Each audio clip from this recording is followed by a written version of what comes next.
उपकरण की मदद से इस डीसी पावर को तेजी से चालू और बंद करके एसी पावर में परिवर्तित करता है।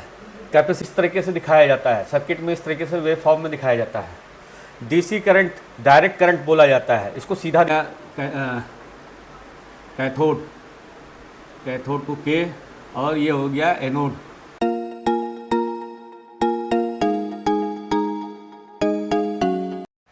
इन्वर्टर कैसे काम करता है? इन्वर्टर बैटरी से डीसी पावर को लेता है और फिर कंट्रोल सिस्टम के माध्यम से पावर सेमीकंडक्टर्स उपकरण की मदद से इस डीसी पावर को तेजी से चालू और बंद करके एसी पावर में परिवर्तित करता है। कैपेसिटर और ट्रांसफार्मर के साथ मिलकर यह शुद्ध साइन वेव या अन्य वेव फॉर्म में एसी पावर उत्पन्न करता है, जो आपके घरेलू उपकरण को चलाने के लिए इस्तेमाल की जाती है। ठीक है, हाँ। एसी करंट अल्टरनेट करंट बोलते हैं, इसको इस तरीके से दिखाया जाता है, सर्किट में इस तरीके से वेव फॉर्म में दिखाया जाता है। डीसी करंट डायरेक्ट करंट बोला जाता है, इसको सीधा दिखाया जाता है सर्किट में। में प्रयोग होने वाले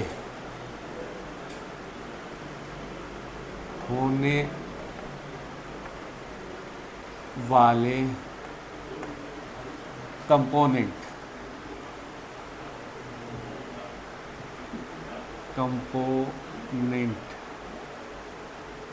ठीक, ये समझ में आ रहा क्या है? इन्वर्टर में प्रयोग होने वाले कंपोनेंट, पहला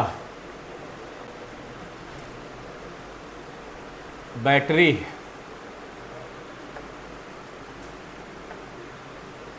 दूसरा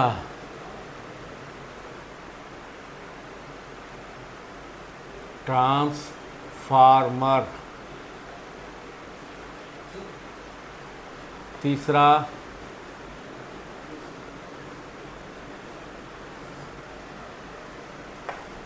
पावर रेक्टिफायर,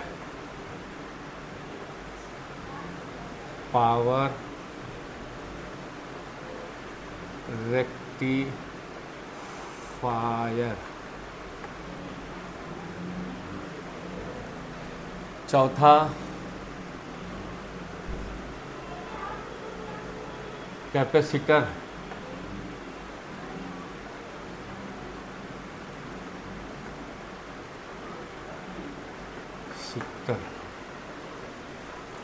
पांचवा है control system, automatic control system,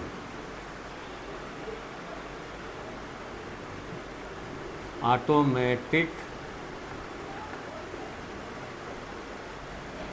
control system.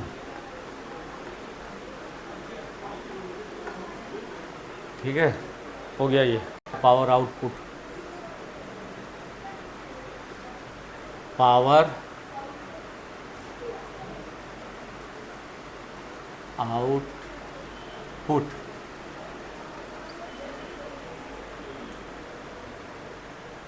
और सातवां है इसके अंदर कूलिंग सिस्टम।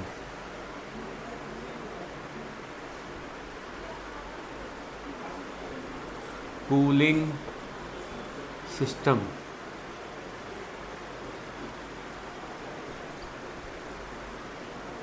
ठीक। बैटरी हो गया, फिर ट्रांसफार्मर हो गया, पावर रेक्टिफायर हो गए,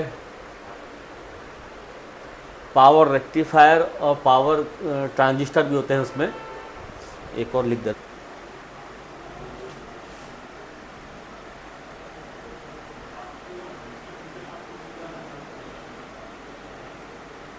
ठीक, ट्रांजिस्टर, फिर कैपेसिटर हो गया, ऑटोमेटिक कंट्रोल सिस्टम हो गया, पावर आउटपुट हो गया, और कूलिंग सिस्टम हो गया।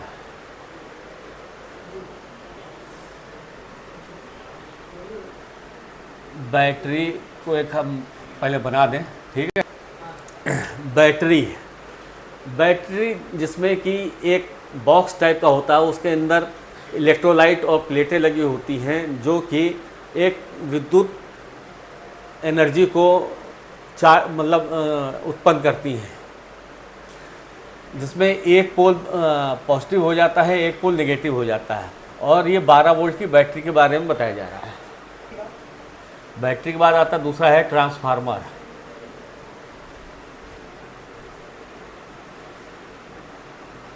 ट्रांसफार्मर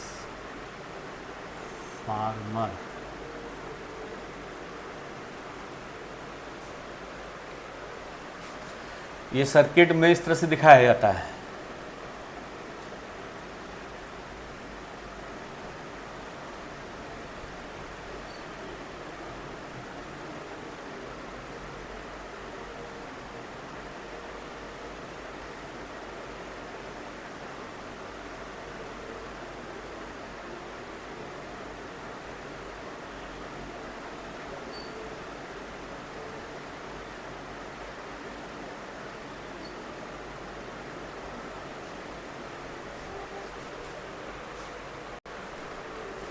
बैटरी हो गई, ट्रांसफार्मर हो गई। अब उसके बाद क्या था? तीसरा था पावर रेक्टिफायर।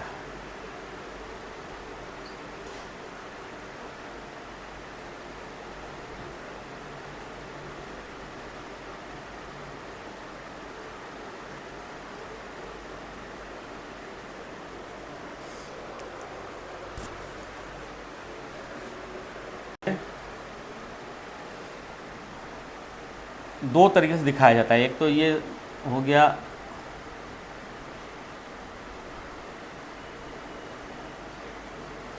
और दूसरा होता है इसे ट्रांजिस्टर के रूप में होता है।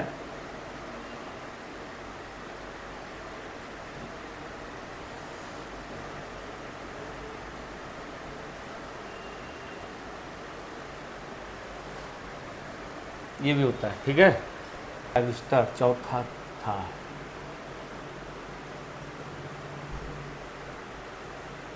पावर ट्रांजिस्टर, ठीक है। इसमें इसे दिखाया जाता है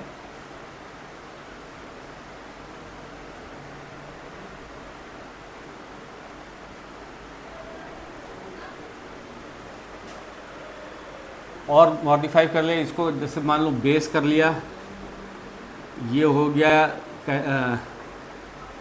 कैथोड, कैथोड को के, और ये हो गया एनोड ए। पहचानने के लिए जब वो प्रैक्टिकल कराएंगे तब बताएंगे। क्या बोलते हैं? बेस कलेक्टर इमीटर बोलते हैं।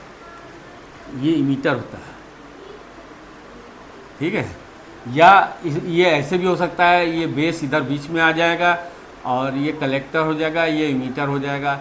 या फिर ये ऐसा होगा कि बेस इधर भी हो सकता है और उसके बाद इमीटर हो सकता है, ये कलेक्टर हो सकता है। या फिर ये हो सकता है कि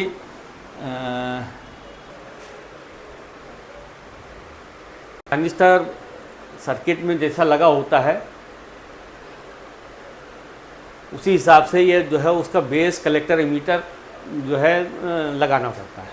दूसरा अगर बदल के लगाना है, सर्किट में जिस तरीके से लगा है उसी तरीके से लगाना है। ये छेद होता है,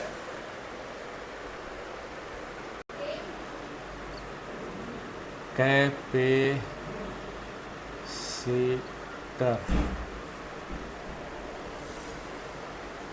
या कंडेंसर, ठीक। सर्किट में तो ऐसे दिखाया जाता है, एक ये हो गया, एक ये हो गया, ये पॉजिटिव हो गया, ये हो गया नेगेटिव। और बना ऐसे होता है, ये ऐसे हो गया आकर के,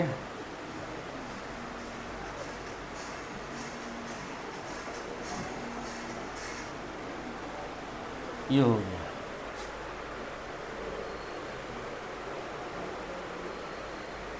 पॉइंट निकले होते हैं, एक पॉजिटिव होता है, एक नेगेटिव होता है। तो ये जो अगर देखोगे तो ऐसे दिखेगा, और सर्किट में अगर दिखाया जाएगा तो ऐसे दिखाया जाएगा, मतलब जो सर्किट डायग्राम बनेगा उसमें इस तरह से दिखेगा।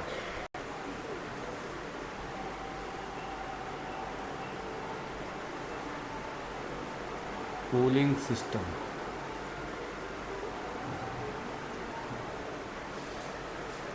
ये क्यों यूज़ होता है? ये इसलिए होता है कि ये जो पावर ट्रांजिस्टर है और पावर रेक्टिफायर है, ये जब वर्क करते हैं तो गर्म होते हैं, बहुत ज़्यादा गर्म होते हैं, तो वो आगे ख़राब ना हो इसलिए वो कूलिंग सिस्टम का इस्तेमाल किया जाता है। कूलिंग सिस्टम में एक होता है हीट सिंक,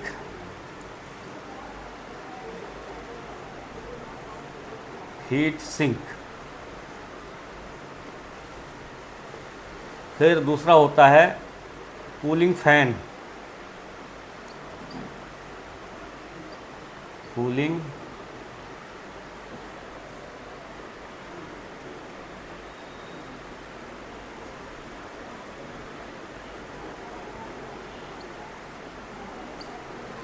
फैन।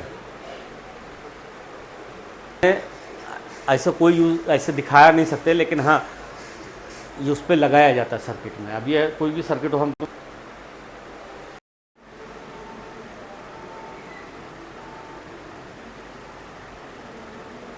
कंट्रोलर,